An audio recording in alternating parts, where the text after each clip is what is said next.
Hello and welcome to the next YouTube video on my channel. If you are a chess player who wants to get better at the game, then this video is just right for you. In this video I will show and explain you how to calculate correctly in chess. This is part 2 of this video series, so if you haven't watched part 1 yet, watch it first and then come back to this video again. In part 1 I've started with the first techniques and rules that you should always note in your chess games, and this was the rule of the pawn square.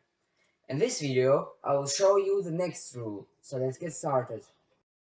No less important than the pawn square rule is the simple arithmetic counting. In the position that you can see right now on the chessboard, the white king needs to spend 3 moves to take out the black pawn here. 1, 2, 3.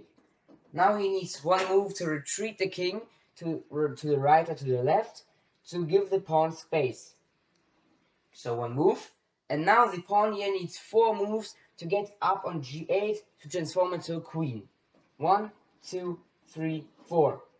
That's a total of 8 moves. 3 plus 1 plus 4. That's equal to 8. Black also needs 8 moves for the a6 pawn to transform into a queen. 2 plus 1 plus 5.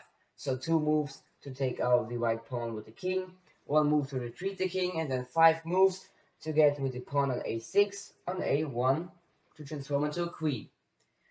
That's also equal to 8. So both sides get queens at the same time.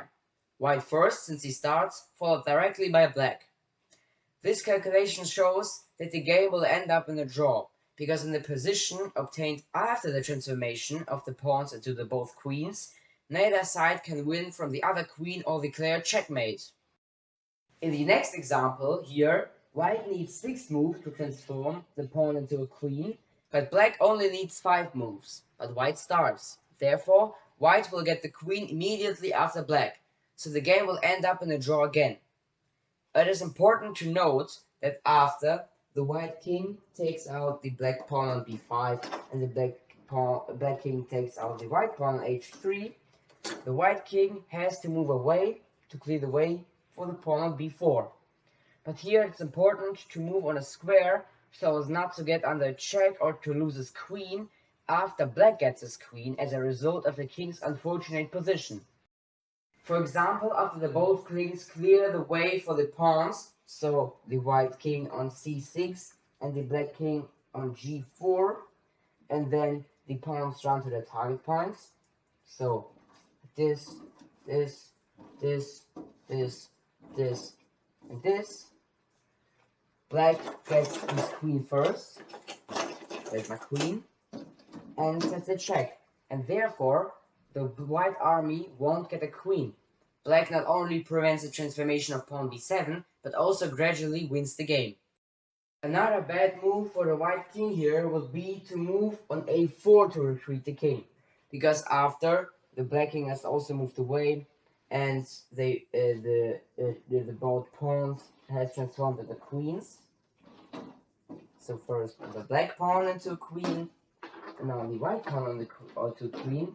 It's black's move, and the black queen just has to check on a1. So the white king has to move away, and he has to move away on the b line. And here it also doesn't matter on which square exactly. Can be either b3, b4, or b5. Let's say b4. And now the black queen just checks again on b1, and it doesn't matter where, again, the white king moves away.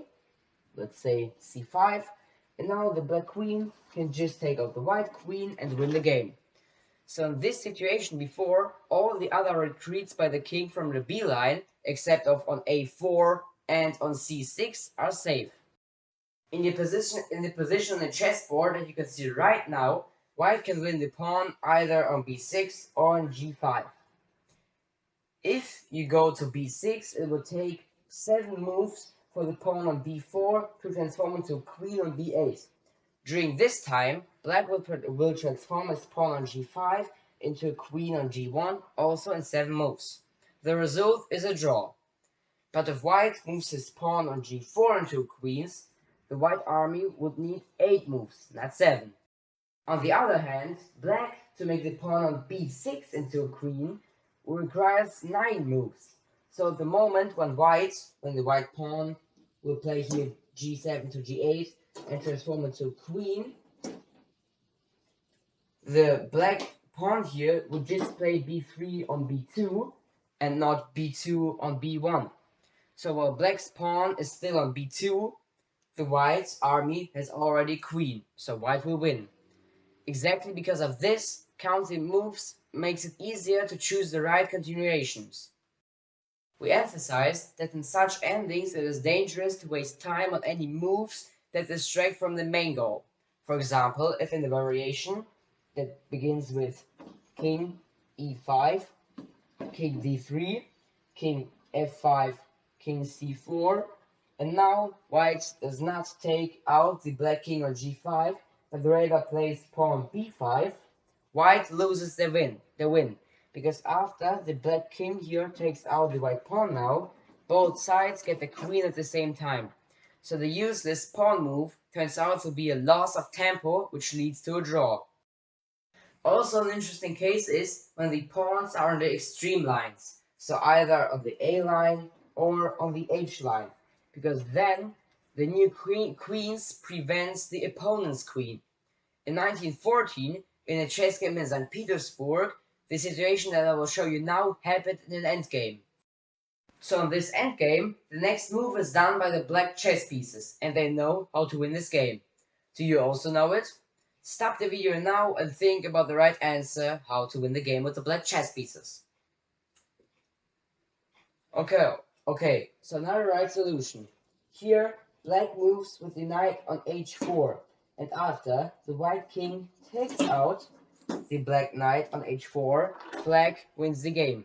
Because a position to the similar example I've shown you before is created, while the winning depends on whose move the next is. Black earlier gets the queen and wins the game. In the position that you can see right now on the chessboard, after the white king takes the pawn on b6 and the black king moves away, let's say on g4, to clear the space for the black pawn on g4, they move with the king again back on b6, also with the idea to clear the way for the pawn, leads white to a loss. They can only save themselves if they move with the king on b7, achieving a draw as in the position that I have shown you before. And now I already come to my last example. In this position now, it's white moves. Both armies will get their queen at the same time. Here, winning a queen with a through check is not difficult to figure out on your own. Whoever starts, wins. That means that in such endings, counting moves makes it easier to calculate the chances of getting queens. But then it is necessary to mentally visualize the resulting position, on which square will be the king, on which square will be the queen, in order to take into account possible attacks and their consequences. That was then already with this video about part 2, how to calculate correctly in chess. In the near future I will make a video about part 3, how to calculate correctly in chess. In this video I've talked about how to count moves arithmetic.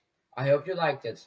If you liked it, feel free to leave a like there and subscribe to my YouTube channel. Bye!